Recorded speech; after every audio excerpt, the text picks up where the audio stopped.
मुफ्ती सलमान अजहरी के दीवानों ने जब मुफ्ती सलमान अजहरी को देखकर ये नारा लगाया कि देखो देखो शेर आया, फिर मुफ्ती सलमान अजहरी ने क्या कहा। और दोस्तों, नबी के दुश्मनों को दहकते हुए अंगारे में डालने के लिए और दुश्मने इस्लाम को उसके कैफरे किरदार तक पहुंचाने के लिए मुफ्ती सलमान अजहरी साहब दहाड़ते हुए बाहर निकल आए हैं। जी हाँ दोस्तों, और जब एक आशिक रसूल बाहर निकला है, लोग कह रहे हैं देखो देखो शेर आया, देखो देखो शेर आया। फिर मुफ्ती सलमान अजहरी का जो जवाब सामने आया है दोस्तों, वो सुनकर आप भी मचल जाएंगे। लेकिन दोस्तों, अगर आप भी मुफ्ती सलमान अजहरी को एक शेर मानते हैं, एक दहाड़ने वाला, एक ऐसा आलिम मानते हैं जो नबी के खातिर अपनी जान भी दे सकता है, तो दोस्तों फौरन इस वीडियो को कर दीजिए लाइक, चैनल को कर लीजिए सब्सक्राइब और ऑल नोटिफिकेशन के ऑप्शन को दबा लें। और अगर फेसबुक पे देख रहे हैं तो इसको फॉलो कर लें। दोस्तों, मुफ्ती सलमान अजहरी की रिहाई के लिए करोड़ों लोग दुआएं कर रहे थे कि अल्लाह तबारक व तआला मुफ्ती सलमान अजहरी साहब को जेल से रिहा कर दे। करोड़ों लोगों की दुआएं और बेपनाह प्रयास, उनके वकीलों का लगातार प्रयास करते रहे और फांसा के पासा से मुफ्ती सलमान अजहरी साहब को बचा कर लाए। जहां दिन रात उनके वकील हजरात ने मेहनत किया, तो करोड़ों दीवानों ने मुफ्ती सलमान अजहरी साहब के लिए लगातार वो दुआएं करते रहे। और फिर क्या था दोस्तों, मोडासा से जूनागढ़, जूनागढ़ से कच्छ, तमाम कोर्ट में हाजिरी देते देते बड़ौदा जेल, और बड़ौदा जेल के बाद अब मुफ्ती सलमान अजहरी सुप्रीम कोर्ट के आदेश से बाहर आ गए हैं। जैसे ही मुफ्ती सलमान अजहरी साहब बाहर आते हैं दोस्तों, उनकी बाहर निकलने की खबर जैसे ही फैलती है, लोग मचल जाते हैं कि अब एक शेर की आमद है, मुफ्ती सलमान फिर दहाड़ते हुए नजर आएंगे। जैसे ही लोगों की नजर पहली बार मुफ्ती सलमान अजहरी साहब के ऊपर पड़ा है, लोगों ने चीख कर कहा है देखो देखो शेर आया, देखो देखो शेर आया। उनकी बातों को और उनकी तरफ मुफ्ती सलमान अजहरी देखते हुए, मुस्कुराते हुए, फकत इतना कहते हुए आगे बढ़ जाते हैं कि अब शोर भी आएगा, यानी शेर आया है, अब शोर भी आएगा। और दोस्तों, आप अगर भूले नहीं हैं तो आपको याद होगा कि जब मुफ्ती सलमान अजहरी साहब जेल गए थे, जब भक्तों ने उनको फंसाया था, तो वजह क्या थी, सबब क्या था कि मुफ्ती सलमान अजहरी साहब का एक वीडियो काफ़ी तेजी के साथ सोशल मीडिया में वायरल हुआ था, जिसमें मुफ्ती सलमान अजहरी साहब ये कहते हुए नजर आ रहे थे कि बस कुछ देर की खामोशी है, बस कुछ देर की खामोशी है, फिर शोर आएगा, और आज कुत्तों का दौर है, फिर हमारा दौर आएगा। उनका ये वीडियो वायरल हो जाता है, इस कदर वायरल हो जाता है कि उसके ऊपर एफआईआर होते हैं।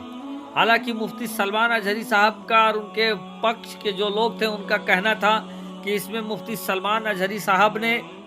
किसी का नाम नहीं लिया है, वीडियो में भी उन्होंने किसी का नाम नहीं लिया था, सिर्फ ये शेर पढ़े थे। साथ ही साथ उन्होंने कहा कि ये बात जो है वो इजराइल और फलस्तीन के ऊपर उन्होंने कही थी मुफ्ती सलमान अजहरी साहब ने, लेकिन उसी के ऊपर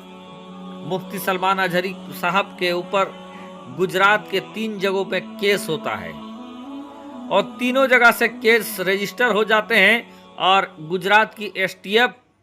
मुफ्ती सलमान अजहरी साहब को पकड़ने के लिए पहुंच जाती है, पकड़ के ले जाती है। लेकिन दोस्तों, आज का माहौल क्या है कि यति नरसिम्हानंद और रामगिरी महाराज ने जगह जगह से पैगंबर इस्लाम की शान में गुस्ताखी किया, नबी पाक की शान में गुस्ताखी किया, और देश के अलग अलग हिस्से से उसके ऊपर एफआईआर हुआ है। लेकिन बाहरे इंसाफ का तकाजा कि इतनी जगह पर केस होने के बावजूद कहीं से कोई भी उसको गिरफ्तार करने के लिए नहीं पहुंचा। न यति नरसिम्हानंद को कोई कहीं बाहर से गिरफ्तार करने के लिए पहुंचा, न रामगिरी महाराज को गिरफ्तार करने के लिए बाहर से पहुंचा। हाँ, यति नरसिम्हानंद को स्थानीय गाजियाबाद की पुलिस ने गिरफ्तार जरूर किया है, लेकिन बाहर की कोई पुलिस जो इतना धारा लगाने की बात कही जा रही थी, यूएपीए और एनएसए की धाराओं के तहत एफआईआर दर्ज कराने की मांग की जा रही थी, मेमोरेंडम दिया गया, लेकिन न मालूम कितने जगहों पर मुसलमानों ने मेमोरेंडम पेश किया, आवेदन दिया, लेकिन उस आवेदन तक में कार्रवाई अभी तक नहीं हुई है। उन आवेदनों को मानो थानों के अंदर रख दिया गया है, कई जगह पर कोई कार्रवाई नहीं की गई, जबकि अपने संवैधानिक अधिकार का प्रयोग करते हुए मुसलमानों ने आवेदन दिया था और एफआईआर दर्ज करने की बात कही गई थी, लेकिन उन आवेदन पर क्या कार्रवाई हुआ है अभी तक किसी को कोई खबर नहीं है। हालांकि दोस्तों, जिस देश में रहकर यति नरसिम्हानंद और रामगिरी जैसे लोग नफरती चिंटू बने हुए हैं, नफरत को फैला रहे हैं और एक धर्म विशेष के लोगों को, मुसलमानों को अपमानित कर रहे हैं, ऐसे देश में, जिस देश का संविधान हर इंसान को, हर देश के नागरिक को सम्मान के साथ जीने का अधिकार देता है। जी हाँ दोस्तों, याद रखेंगे कि हमारा संविधान हम लोगों को सिर्फ जीने का अधिकार नहीं देता है, बल्कि सम्मान के साथ, इज्जत के साथ जीने का अधिकार देता है। और ऐसे में यति नरसिम्हानंद और रामगिरी ने जो नबी की शान में गुस्ताखी किया, उससे मुसलमान काफी आहत हुए, जिनके ऊपर तमाम मुसलमान सबसे ज्यादा मोहब्बत करते हैं, जिनको, उनको अपमानित करने का काम, उनके खिलाफ अनगढ़ंत बातें करने का काम यति नरसिम्हानंद और रामगिरी पर किया गया था। और एफआईआर जब मुसलमानों ने दिया तो एफआईआर होने के बावजूद गिरफ्तार रामगिरी नहीं हुआ। इधर मुफ्ती सलमान अजहरी साहब पर फौरन कार्रवाई हो गई थी। हालांकि दोस्तों, वक्त जरूर बदलता है। मुफ्ती सलमान अजहरी साहब जब जेल में जा सकते हैं तो और भी तुर्रम खान जेल में जा सकते हैं। वक्त का इंतजार करें, सही वक्त में कुदरत किसी को सुधरने का मोहलत देता है तो रस्सी ढीली कर देता है, लेकिन जब